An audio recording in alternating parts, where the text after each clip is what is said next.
माननीय सांसद जी, एक बार फिर से स्वागत है आपका इस हरियाणा की राजनीतिक किस्सों के इस रोचक कार्यक्रम में। जैसा कि पिछले हमारा जो लेक्चर था, व्याख्यान था, उसमें हमने जाना कि किस प्रकार से कृषि कानूनों पे हम बात कर रहे हैं। चूँकि विषय बहुत लंबा है और एक एपिसोड में कंप्लीट नहीं हो सकता। पिछले एपिसोड में आपने बताया कि किस प्रकार से मंडियों की जो बात थी उस पर आपने पूरा क्लियर किया और स्वामीनाथन आयोग की रिपोर्ट को किस प्रकार से माननीय प्रधानमंत्री जी ने उसको और भी रिफाइन करके लागू करने का काम किया। और इसके साथ ही आज हम जानना चाहेंगे कि जैसे एक आशंका है किसानों को कि यदि कॉन्ट्रैक्ट फार्मिंग आ गई तो कहीं बड़ी जो कंपनियां हैं उन किसान की जो फसल है, जो खेत हैं, उनकी मालिक ना बन बैठे। एक ऐसी आशंका किसानों के बीच है, जो किसान संगठन बार बार इस मुद्दे को उठाते हैं। तो क्या आप क्या मानते हैं कि कॉन्ट्रैक्ट फार्मिंग से जो ज़मीन है किसानों की, वो कहीं बड़ी कंपनियां ना हथिया लें या वो अपनी ज़मीन को ना गवा बैठे? इस प्रकार की आशंका है, इस पे आपका क्या विचार है?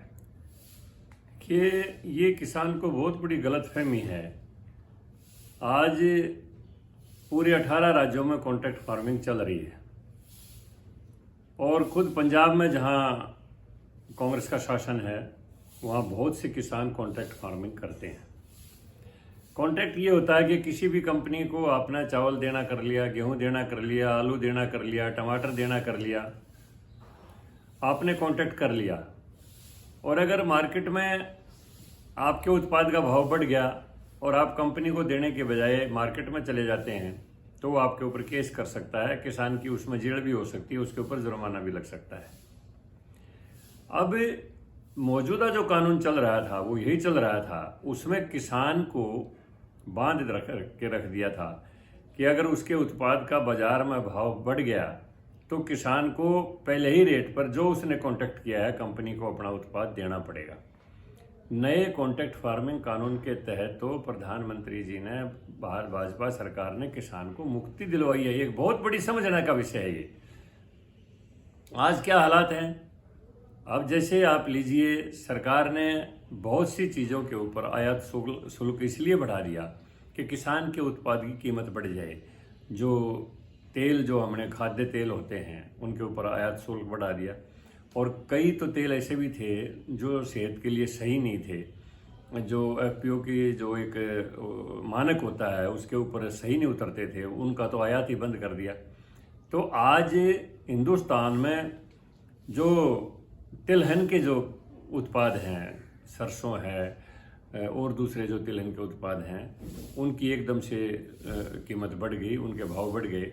आज सरसों के भाव आसमान को छू रहे हैं। किसान स्वतंत्र है, वो कहीं भी अपनी सरसों को ले जाके बेच सकता है।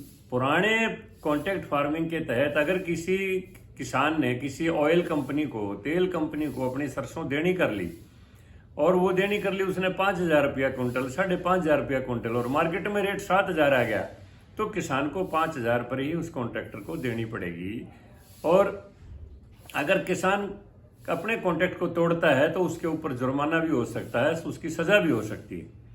लेकिन नए कृषि कानून में माननीय प्रधानमंत्री जी ने, माननीय कृषि मंत्री जी ने ये प्रावधान करवा दिया कि किसान अगर किसी भी कंपनी से कोई भी कॉन्ट्रैक्ट करता है, कोई आलू का उत्पादक चिप्स कंपनी के कॉन्ट्रैक्ट कर लेता है, टमाटर का उत्पादक सॉस कंपनी से कॉन्ट्रैक्ट कर लेता है, सरसों का उत्पादक किसी तेल कंपनी से कॉन्ट्रैक्ट कर लेता है, सोयाबीन का उत्पादक किसी सोया के जो पदार्थ बहुत बनते हैं उनसे कोई कॉन्ट्रैक्ट कर लेता है और बाजार में उसके फसल के भाव बढ़ जाते हैं, तो किसान पुराने कॉन्ट्रैक्ट के अनुसार ही देने को बाध्य था और अगर वो नहीं देता तो उसकी सजा हो सकती थी, उसको जुर्माना हो सकता था।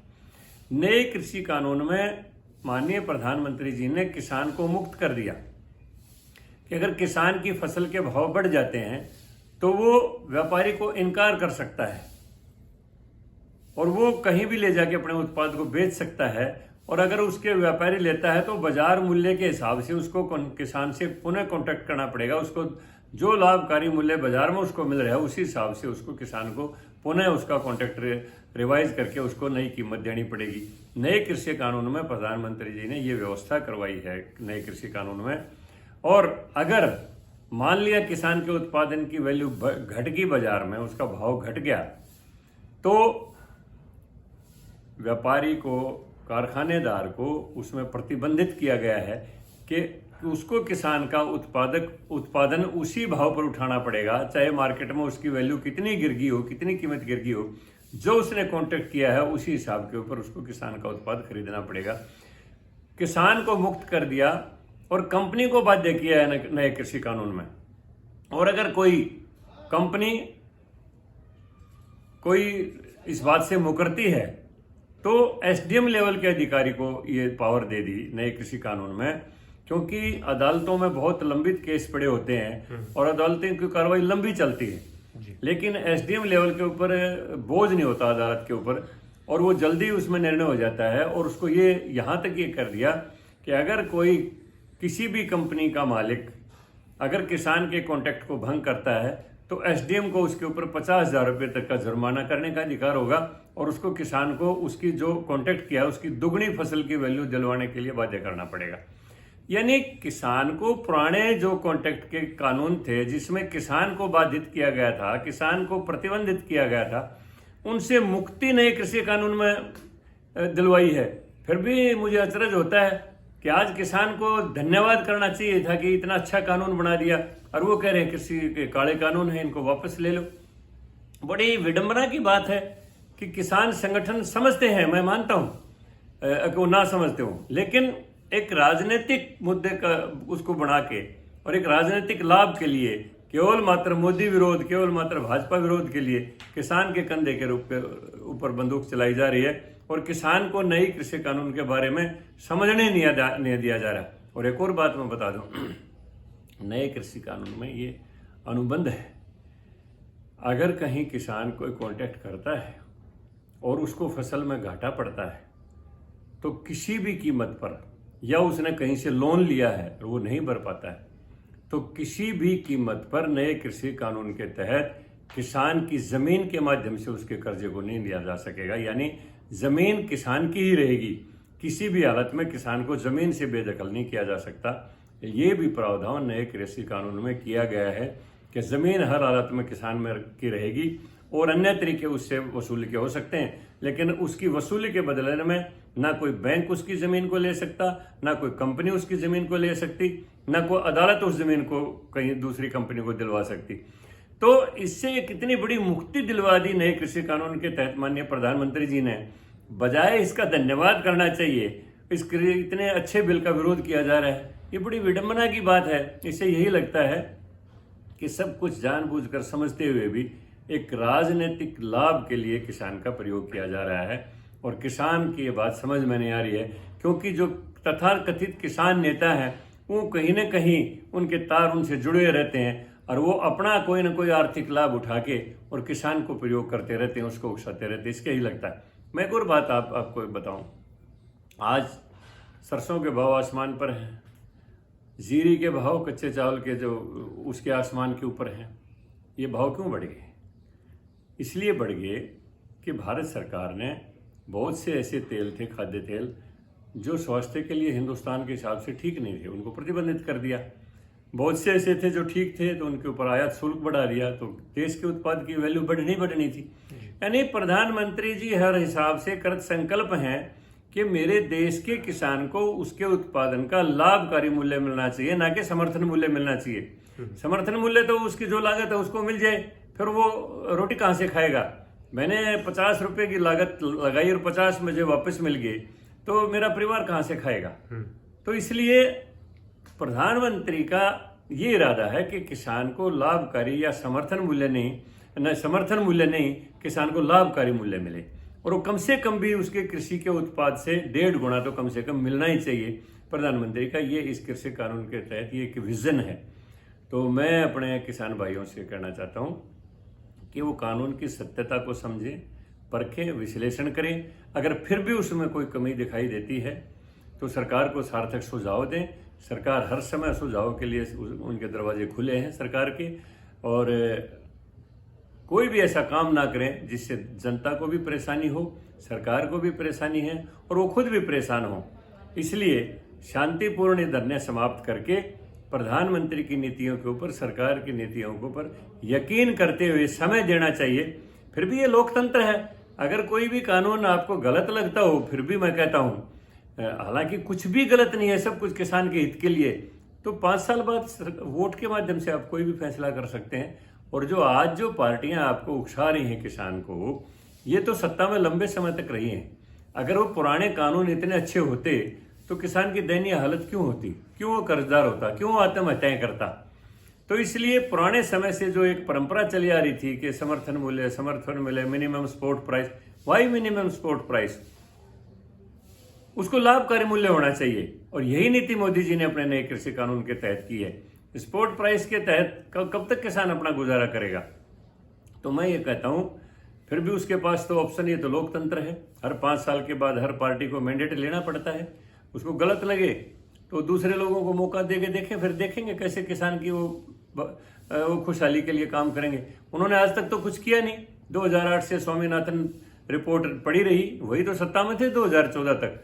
अब मोदी जी ने आने के बाद उसका विश्लेषण करके किसान की भलाई के लिए उसको लागू किया है। आज वही लोग उसका विरोध कर रहे हैं जो खुद कर नहीं पाते कुछ भी। वो डिमोनेटाइजेशन नहीं कर पाए, वो जीएसटी का कानून नहीं बना पाए, वो कृषि का कोई कानून नहीं बना पाए। अंग्रेजों के समय से हजारों ऐसे कानून थे जिनकी कोई आईपीसी में कोई उपयोगिता नहीं थी, ऐसे ही पड़े थे। वो हजारों कानून मोदी सरकार आने के बाद खत्म हुए हैं। उन चीजों को, सारी बातों को ध्यान में रखना चाहिए हमारे किसान भाइयों को कि ये जो सरकार है ये जनता के हित की सरकार है। चाहे वो किसान है, चाहे कर्मचारी है, चाहे पिछड़ा है, चाहे दलित है, सबके उत्थान के लिए अंतिम आदमी के उदय का सपना लेके सरकार चल रही है। और जो छोटा और सीमांत किसान है, सबसे ज्यादा इस बात का ध्यान उसकी जो विकास के लिए रखा गया है। यहां तक मैंने जो पीछे बताया था कि आज तक किसी सरकार ने किसान सम्मान निधि नहीं दी छोटे किसानों को। 2000 रुपये हर चौथे महीने की व्यवस्था प्रधानमंत्री जी ने प्रधानमंत्री किसान सम्मान निधि इसलिए लागू की कि भगवान ना करे कोई अतिवृष्टि अनावृष्टि की वजह से हमारे छोटे किसान की फसल मारी जाए, और जब तक कोई बीमा कंपनी उसका मुआवजा दे तब तक उसको रोटी के ला लेना पड़ जाए। इसलिए कम से कम 6000 रुपये साल में उसको मिल जाए तो उसको रोटी की चिंता ना हो। तो यहाँ तक की चिंता प्रधानमंत्री जी ने की है। इसलिए नए कृषि कानूनों के ऊपर पूरी तरह से एतबार करते हुए प्रधानमंत्री की नीतियों पर मैं किसान भाइयों से यही अपील करता हूँ कि वो अपने धरने प्रदर्शन वापस करें और इंतजार करें। और फिर भी अगर उनको कोई लगता है तो ये सामने है कि अभी तो अदालत ने भी उनको स्टे किया हुआ है। प्रधानमंत्री जी ने भी ये कह दिया भाई 1.5 साल तक हमने लागू करते, आप देख लेना। और उस ऊपर से सभी राज्यों को भी अधिकार है कि वो अपने प्रदेश में लागू करें ना करें। अगर कांग्रेस के शासित जो प्रदेश हैं, राजस्थान है, पंजाब, आज भी कांग्रेस का शासन है, तो वो ना लागू करें। वो यहाँ पर किस लिए प्रदर्शन कर रहे हैं दिल्ली के बॉर्डर पर आके, अपने प्रदेश में ना लागू करें। लेकिन असलियत को समझते हुए भी वो किसान को भ्रमित किए हुए हैं। सच्चाई ये है कि इन कानूनों से किसान की आर्थिक समृद्धि होने वाली है, किसान की उन्नति होने वाली है। और अगर किसान की उन्नति होगी तो वो गरीबी की रेखा का नाम लेकर जो ये वोट बैंक क्रिएट करते हैं कि भूखा आदमी वोट दे सकता है, वो कांग्रेस की नीति चलती रहे। इसलिए किसान को भ्रमित होने की जरूरत नहीं है। बहुत बहुत धन्यवाद माननीय सांसद जी, बड़ी अच्छी बात आपने बताई कि किसान को समर्थन मूल्य नहीं बल्कि लाभकारी मूल्य मिलना चाहिए। और माननीय प्रधानमंत्री जी की बड़ी दूरगामी योजना है जिसके तहत वो काम कर रहे हैं और अंतिम किसान तक और छोटे किसान को इसका लाभ मिले। तो इस आपके पूरे विश्लेषण से ये स्पष्ट है कि कहीं ना कहीं किसानों को भ्रमित किया जा रहा है और लैक ऑफ नॉलेज के कारण ये बहुत सारी भ्रांतियां हैं, जो मिसकंसेप्शन हैं, ये इसमें फैले हैं। तो आशा करते हैं कि आपके इस उद्बोधन से, आपके इस मार्गदर्शन से जरूर लोगों का मार्ग प्रशस्त होगा और आगे भी हम इस कृषि कानूनों के संबंध में कोई हमारा जो विषय बचते हैं उनको लेकर भी आपसे कुछ हम राय मशवरा करेंगे, आपकी जानकारी का लाभ उठाएंगे और आप हमारे साथ बने रहें। और आप सबका बहुत बहुत धन्यवाद। जो सब्सक्राइबर, जो हमारे आगंतुक हैं नए, जो चैनल पे आए हैं लोग, तो कृपया वो चैनल को सब्सक्राइब कर लें, अपने सभी लोगों को ग्रुप में शेयर करें ताकि ज़्यादा से ज़्यादा लोगों तक ये जानकारी पहुंच सके।